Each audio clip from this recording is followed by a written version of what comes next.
Welcome to the Scottish Rite Journal podcast, an audio presentation of the Scottish Rite Journal, brought to you by the Supreme Council of the Scottish Rite, Southern Jurisdiction, Mother Supreme Council of the World. This week's article is from the pages of Amicus Illuminismi, Donating Masonic Items Where They Are Most Appreciated, by Olivia Curcio, House of the Temple Curator, and comes from the March-April 2025 issue of the Scottish Rite Journal.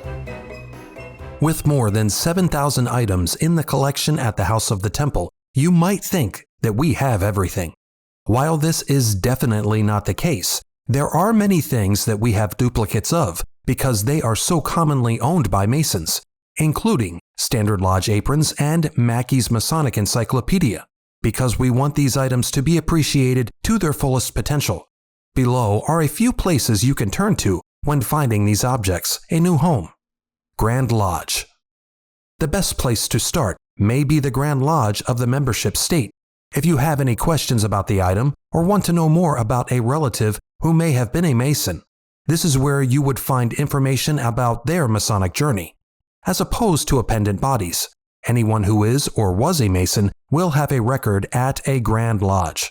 As for donations, while not all of the Grand Lodges have a museum or library that could take items for their collection, they likely will know of the right recipient for a donation. Many Grand Lodges have a historian you could contact, or if not, the secretary could help you as well. Local lodges. Donating Masonic regalia in good condition to a local Blue Lodge, especially one that you or someone you know was a member of, is a great way to pass a legacy from one brother to the next generation. While many lodges do not have a museum of their own, they can repurpose a lot of the regalia in their degree work or even for visiting brothers. Aprons especially can be used by many different people over the life of the regalia. Jewels, even if engraved, can become heritage pieces within a lodge. Reaching these lodges might be difficult, as they often do not have full-time staff, but the Grand Lodge can always assist in finding the right contact. If you already know a lot about the item you have or wanted to go to a specific appendant body, consider reaching out to the most local branch of the organization first, as these often are the museums and collections that get overlooked in favor of larger institutions. Local Historical Society. If the item you have is not necessarily related to Freemasonry, it might be a good idea to reach out to your local historical society to see if it might want it in its collection. Even if it is a Masonic item, many local museums like to highlight members of the community and local organizations in exhibits about the town's history. This is especially true if the person in question, or Masonry in general, has had a large impact on the community through philanthropy. University Library. If you are looking to divest any Masonic books or documents that are especially popular, a university library might be a place to consider. Some universities have a Masonic collection, but these are often not as thorough as a library at a Masonic lodge. The University of Georgia and the University of Texas at Austin, just to name two, both have Masonic collections in their libraries that might be accepting new materials. The University of Indiana has a particular robust center for fraternal collections and research. Ask first. When in doubt, ask first.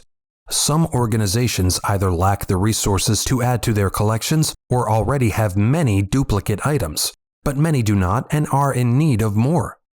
While the House of the Temple might not be able to accept some donations, we can suggest alternative places to send them. With that being said, we are always looking to expand our collection with things that we do not have. Hillcrest Lodge number 1318, Dallas, for example, donated a one-of-a-kind handmade upright gavel made by one of its members. It features a fascinating coin on the bottom with skull and crossbones. Currently, this artifact is displayed prominently in the Grand Archivist's collection. It is difficult to describe examples of things that are not in our museums, but you might ask yourself, did your relative commission a custom Scottish Rite medal? Do you have a particularly old artifact that needs specialized care? Even if you want to discuss something you have inherited and are not sure what it is, we always welcome inquiries of all kinds to the museum at curator@scottishrite.org.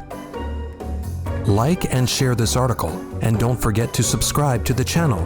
If you wish to comment, please leave one, and as a reminder, hit the notifications bell. Any accompanying photographs or citations for this article can be found in the corresponding print edition. The Scottish Rite Journal is published by the Supreme Council of the Scottish Rite, Southern Jurisdiction, Mother Supreme Council of the World. Mark Dreisenstock, 33rd degree, Managing Editor. I'm your host, Matt Bowers.